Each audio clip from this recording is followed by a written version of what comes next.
Dictation start होगा 5 second बाद।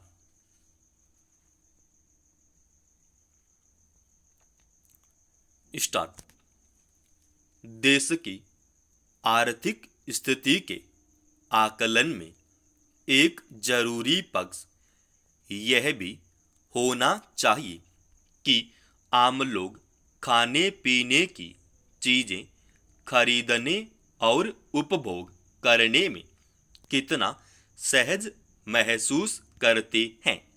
मगर पिछले कुछ वर्षों से बाजार में जरूरी वस्तुओं की महंगाई की जैसी हालत है, उसमें लोगों के लिए अपना 2 वक्त का उचित भोजन जुटा पाना एक चुनौती बन गई है।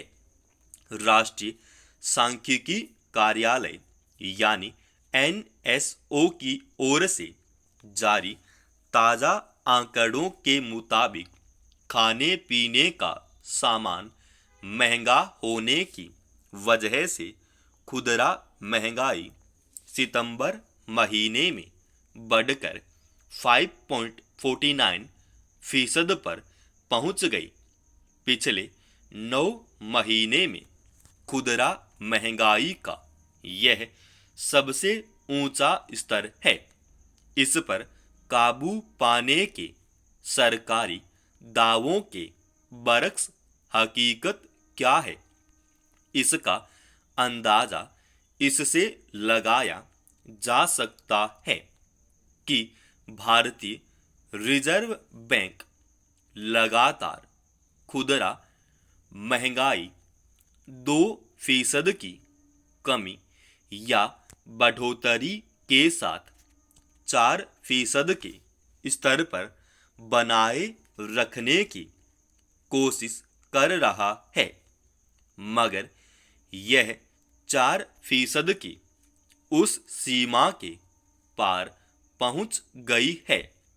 गौरतलब है कि बीते कुछ समय में रोजमर्रा की जरूरतों, खासकर खाने पीने की चीजों की कीमतों में तेजी से इजाफा हुआ है। महंगाई के मोर्चे पर कभी थोक बाजार के आंकड़ों में राहत के संकेत दिखाए जाते हैं, लेकिन हकीकत यह है कि जरूरी चीजों की खुदरा कीमतों पर इसका शायद ही कोई बड़ा असर दिखता है। रोजगार और आय में कमी, इसके स्रोतों की अनिश्चितता या लंबे समय से स्थिरता की वजह से ज्यादातर लोगों के सामने खाने पीने के सामान की कीमतें चुनौती बन गई हैं और कुछ भी खरीदते हुए लोगों को अपनी क्रय शक्ति के बारे में सोचना पड़ता है।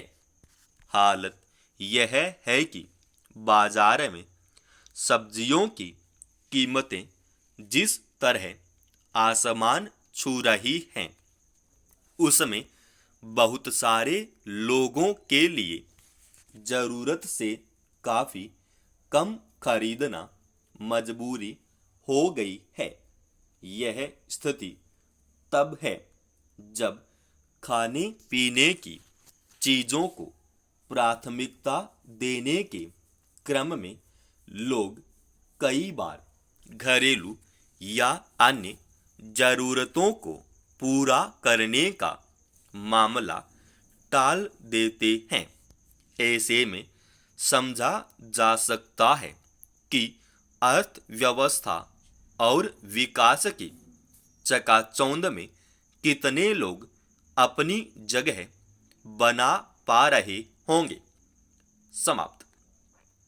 दोस्तों, रोजाना ऐसे ही एडवांस डिक्टेशन के लिए इस चैनल को आप अभी सब्सक्राइब कीजिए।